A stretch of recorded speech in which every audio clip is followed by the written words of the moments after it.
सुजानपुर से जुग्याल जाने वाले रास्ते में पड़ते रेलवे फाटक की मेंटेनेंस के चलते 4 दिन के लिए फाटक बंद कर दिया गया है, जिस कारण पहले दिन लोगों को भारी परेशानियों का सामना करना पड़ा। वहीं लोगों का कहना है कि रेलवे विभाग द्वारा पहले जानकारी दी जानी चाहिए थी।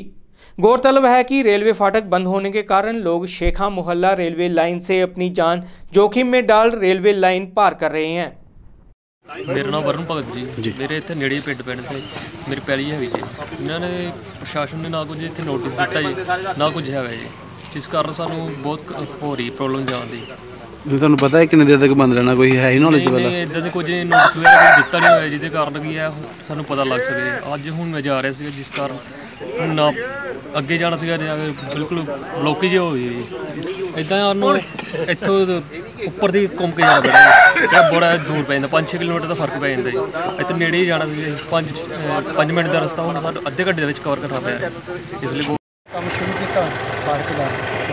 ਘੱਟੋ ਘੱਟ ਇਹਦੀ ਸੂਚਨਾ ਘੱਟੋ ਘੱਟ 10-12 ਘੰਟੇ ਪਹਿਲਾਂ ਦੇਣੀ ਚਾਹੀਦੀ ਪਬਲਿਕ ਨੂੰ, ਔਰ ਅਖਬਾਰਾਂ ਦੇ ਵਿੱਚ ਅਨਾਉਂਸ ਕਰਾਉਣਾ ਚਾਹੀਦਾ ਹੈ ਕਿ ਅਸੀਂ ਕੰਮ ਸ਼ੁਰੂ ਕੀਤਾ, 2-3 ਦਿਨ ਫਾਟਕ ਰਹਿਣਾ, ਤਾਂ ਕਿ ਜਿਹੜੇ ਆਉਣ ਜਾਣ ਦੀ ਸਮੱਸਿਆ ਲੋਕ ਜਿਹੜੇ ਨਾ ਹੋਰ ਕਿਸੇ ਰਸਤੇ ਜਾ ਸਕਦੇ ਨੇ।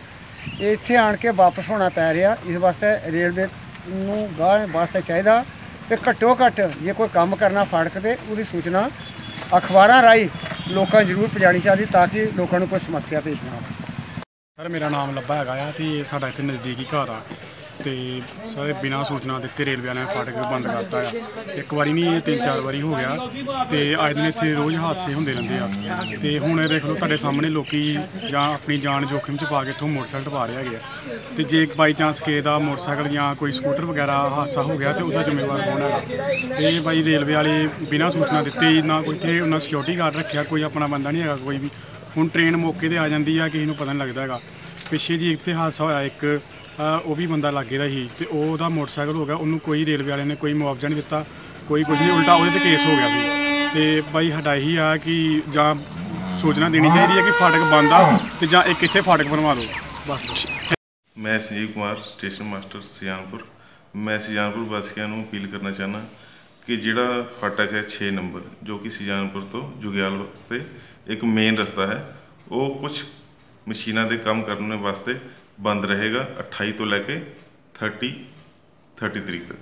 3 दिन वास्ते गेट जोड़ा है बंद रहेगा। मैं शहर वासियों और उसके नाल लगते कुछ जोड़े भी गाँव ने उन्होंने निवासियों अनुरोध करांगा कृपया करके रेल के चल रहे काम में सहयोग करन।